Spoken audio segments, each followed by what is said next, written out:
seguros, porque pertencemos ao seu rebanho, ao seu aprisco. Amém?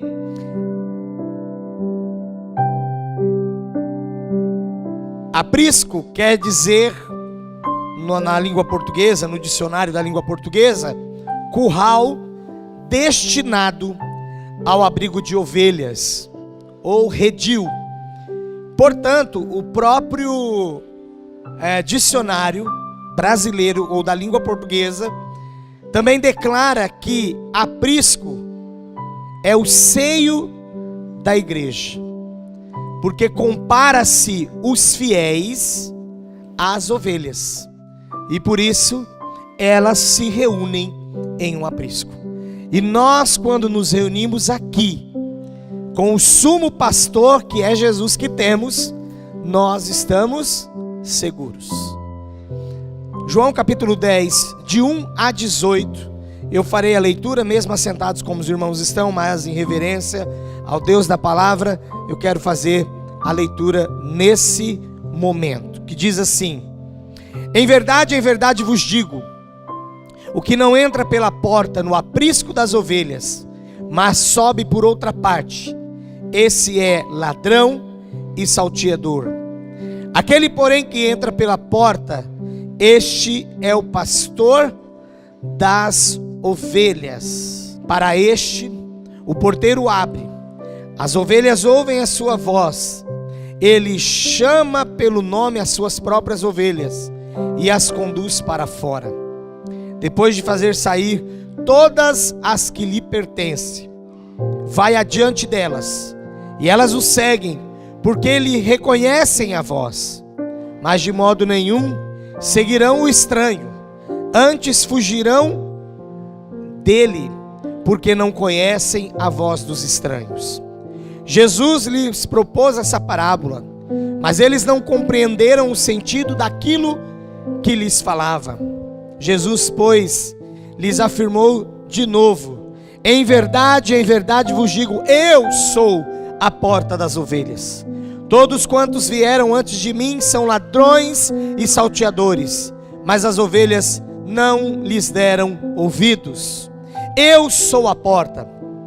Se alguém entrar por mim, será salvo. Entrará e sairá e achará pastagem. O ladrão vem somente para roubar, matar e destruir. Eu vim para que tenham vida e a tenham em abundância. Eu sou o bom pastor. O bom pastor dá a vida pelas ovelhas.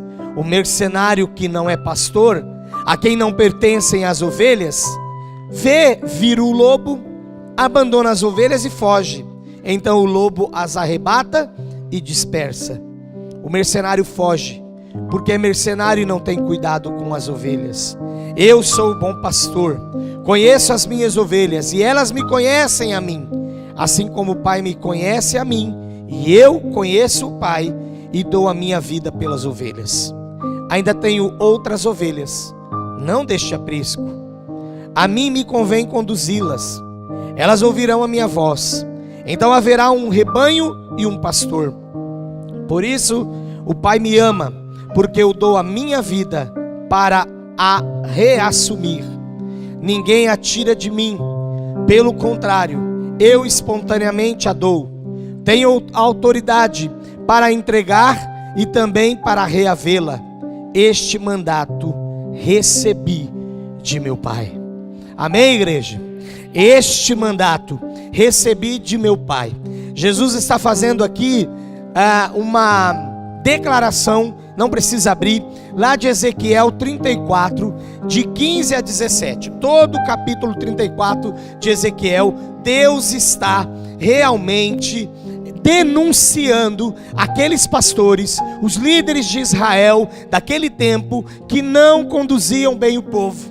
E por isso o povo estava desbaratinado, e por isso o povo estava perdido. E ele também lá critica a ação daqueles líderes, dizendo: vocês se preocupam só com vocês, com o dinheiro de vocês, com as roupas de vocês, com a alimentação de vocês, contudo não se importam com as minhas ovelhas. Claro que esse texto não está dizendo que pastor não pode receber, não pode ter salário, mas está dizendo que o pastor não pode viver para isto.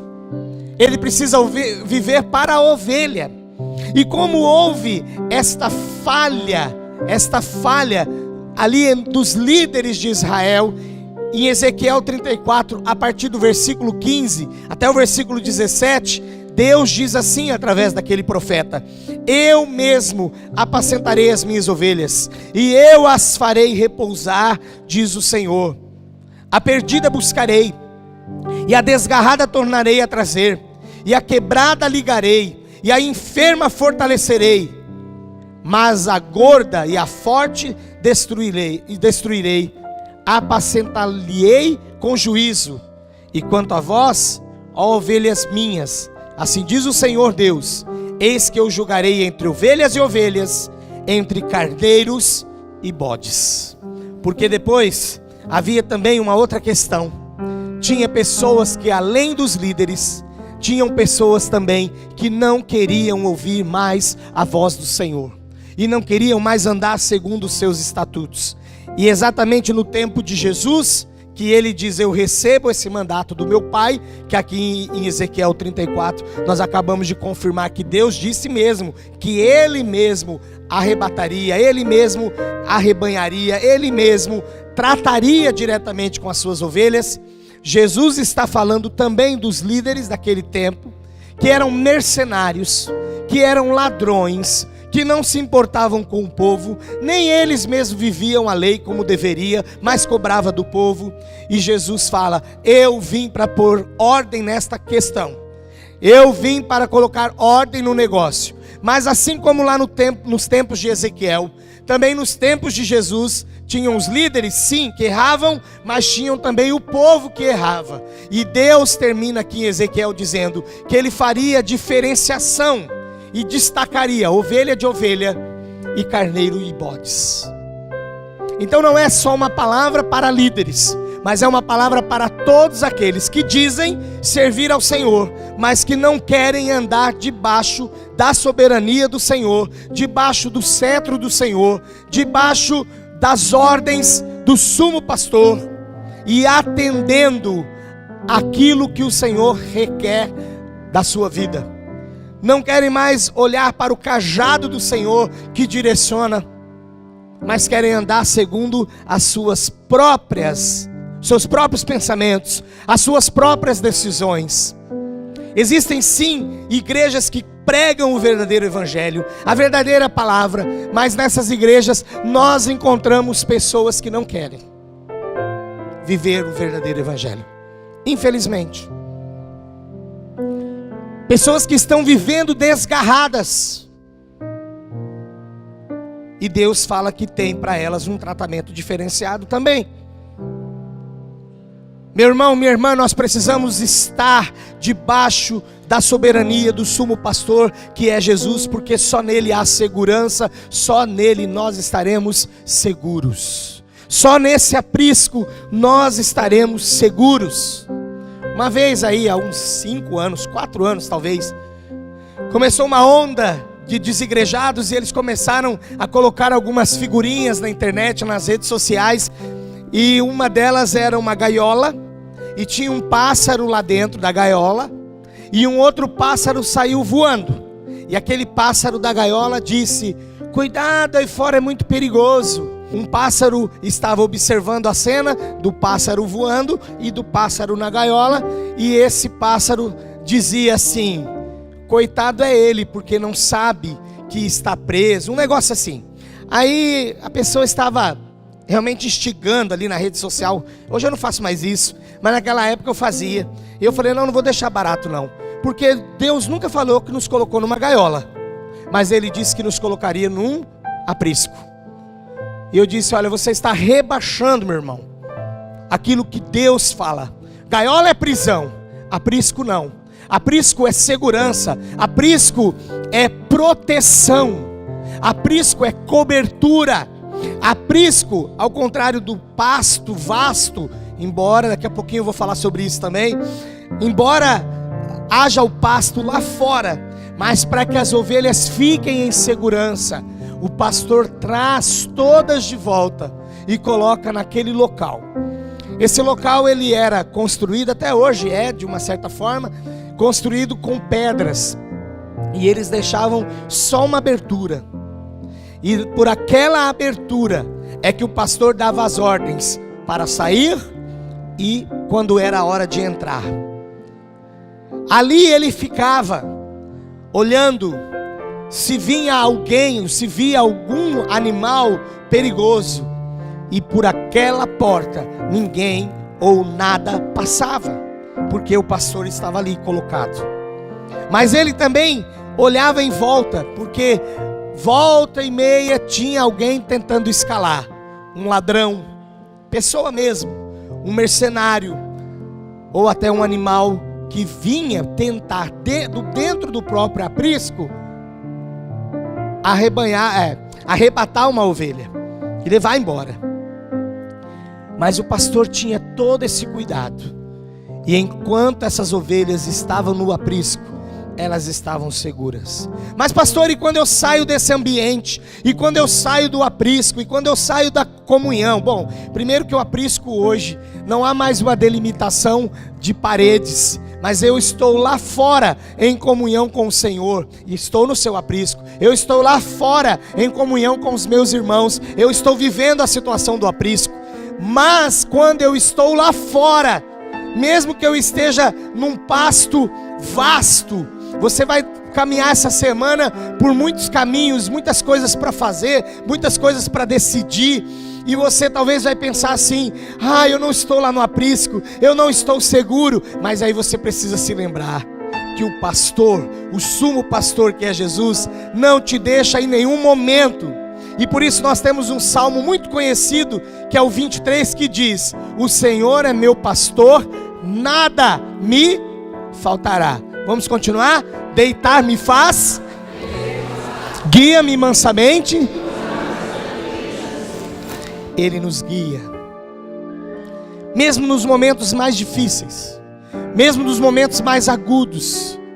Eu, quando era adolescente, eu não via a hora de estar na casa de Deus. Eu sempre tive comigo, não misticamente, não, só lá que Deus opera, não é isso.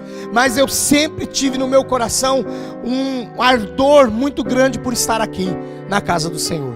Já contei isso há muito tempo, que eu pegava um ônibus, eu não precisava pegar aquele ônibus, eu demorava mais andando, mas eu pegava um ônibus que subia a Domingos Falavina, e lá numa certa altura da avenida era possível ver a nossa igreja aqui. Hoje já não é mais, por causa dos prédios, das construções, mas o bairro aqui estava no início, e outros bairros ali também estavam no início, então era possível ver a igreja aqui, e o meu coração ardia, porque eu queria estar logo aqui.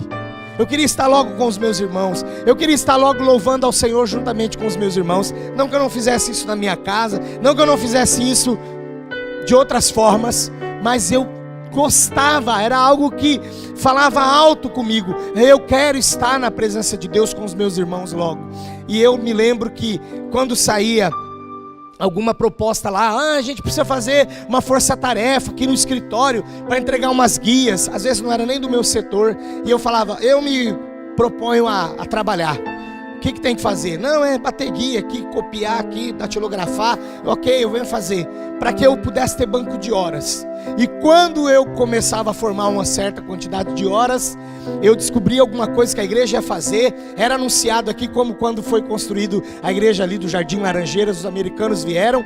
Eu fiquei a semana toda lá, porque eu tinha banco de horas e eu me preparava para andar com o povo de Deus. Irmãos, eu sempre tive no meu coração que nós precisamos andar com o povo de Deus. É um momento seguro da nossa vida, quando nós estamos andando com o povo de Deus. É por isso que Jesus instituiu a igreja. É por isso que o apóstolo Paulo além de Atos, que conta a história maravilhosa da igreja primitiva, mas é por isso que o apóstolo Paulo e outros apóstolos escreveram belíssimas cartas de instrução de como nós devemos viver bem uns com os outros e vivermos bem a nossa vida para com Deus, como igreja, porque Deus nunca mais desistirá desse plano. Ele teve outros planos para que tivesse um povo para si, mas todos os planos o povo foi falhando. Adão e Eva quebraram a aliança. Noé foi bem até um certo ponto, mas quebrou a aliança. Abraão também foi bem, sim, pai da fé, mas teve um momento que quebrou a aliança, e etc, etc. Os juízes, depois os reis. A gente vê na palavra de Deus reis que quebravam a aliança, mas a aliança feita para a igreja é uma aliança feita em Jesus, e esta é inquebrável, porque foi Jesus quem instituiu a igreja, e por isso nós estamos seguros nele. Ele é a porta, sem ele não entramos para a salvação, para o aprisco da salvação. Sem ele nós não temos a proteção para o nosso dia a dia. Sem ele nós não somos nada e não podemos fazer nada. Ele é a porta, ele é quem nos protege, ele é quem nos ajuda. Irmãos, essa parábola toda de Jesus, sobre ele ser a porta, sobre a questão de um aprisco, a realidade de existir um aprisco, se deu porque ele curou um cego, e o cego não foi bem recebido pelos líderes daquela época. Depois que ele explicou tudo o que Jesus tinha feito por ele, a palavra diz lá em João 9, no versículo 34, mas eles retrucaram, aquele que era cego, mas eles retrucaram: tu és nascido todo em pecado, e está nos ensinando a nós. E nesse momento o expulsaram, mas Jesus o recebeu. Talvez hoje você olha e fala: poxa, eu sou um desacreditado, ninguém mais acredita em mim. Mas se você confiar no Senhor Jesus, se você ouvir a sua voz e confiar na sua direção, naquilo que Ele está te ensinando, eu tenho certeza que você terá uma nova vida. E Ele vai te dirigir para um novo momento, um momento de segurança, um momento de cuidado, um momento em que realmente só quem está em Jesus pode vivenciar.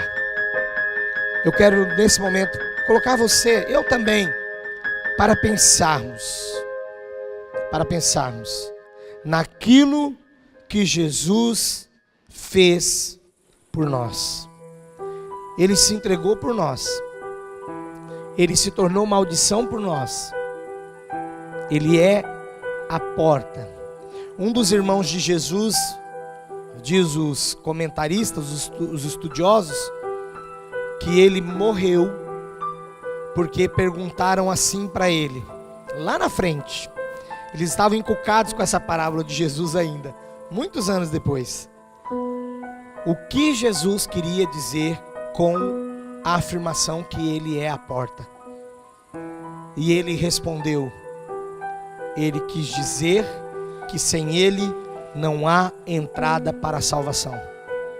E ele foi morto por causa dessa afirmação. Meus irmãos, Jesus é o único caminho, é a verdade, ou seja, única verdade. Ele é a vida. Sem Ele ninguém vai ao Pai. E Ele diz: se não por mim. Nós colocamos atalhos, nós colocamos outros submediadores, nós colocamos outros para nos guiar. Como o povo na época, mesmo tendo Jesus ali, e carne e osso com eles, mas eles acreditavam mais nos líderes religiosos do que no próprio Jesus. Portanto, nós estamos aqui nessa noite para declararmos que nós confiamos nele, estamos seguros nele. Nós temos o privilégio e somos felizes por estarmos no seu aprisco, no seu rebanho. E o sumo pastor, que é Jesus, ele delega a outros pastores esta incumbência, esta responsabilidade, que ao mesmo tempo é um privilégio, de conduzir o seu rebanho. Mas tem um texto muito especial em Atos, em que é declarado o seguinte: que todos aqueles que exercem liderança na igreja, especialmente os pastores, eles devem cuidar do rebanho de Jesus, da igreja, de uma forma tão especial. E se Ele, que é o Senhor dos senhores, disse que o seu fardo é leve e o seu jugo é suave, nós não podemos aceitar que venha sobre nós um peso maior do que aquele que Jesus colocou. Mas quando Jesus fala isso, Ele não está nos exumindo de responsabilidade. Não. Ele está dizendo que nós precisamos viver ardentemente a sua palavra. Eu quero terminar dizendo: infelizmente muitas pessoas só lembram que tem aprisco quando estão passando por dificuldade.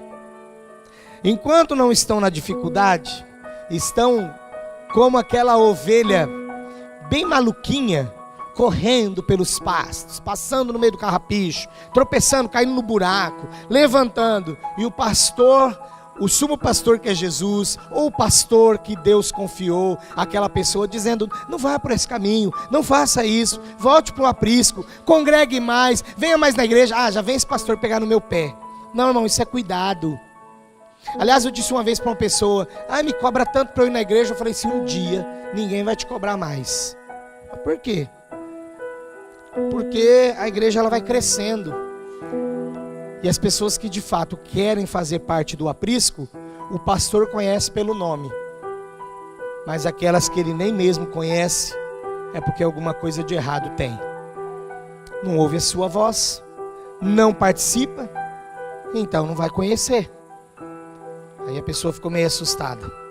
Infelizmente, algumas pessoas só vêm para o aprisco, só vêm vivenciar essa segurança de Jesus quando já está passando por dificuldade ou quando já perdeu tudo. Isso quando ainda vem. Mas não deixe as coisas na sua vida chegarem ao último estágio para você lembrar que tem um Deus, tem um rebanho que você faz parte, tem um sumo pastor que te orienta, tem um pastor que te ama, tem uma igreja que são as outras ovelhas que também querem estar com você. Não deixe para pensar isso só quando tudo estiver mal, ruim, se acabando ou acabado. Mas esteja sempre debaixo da potente mão do Senhor. Mesmo estando no aprisco, nós corremos riscos, porque a palavra diz que o diabo anda ao derredor procurando quem possa tragar. Mas se estamos de fato no aprisco, ele não consegue saltar para dentro.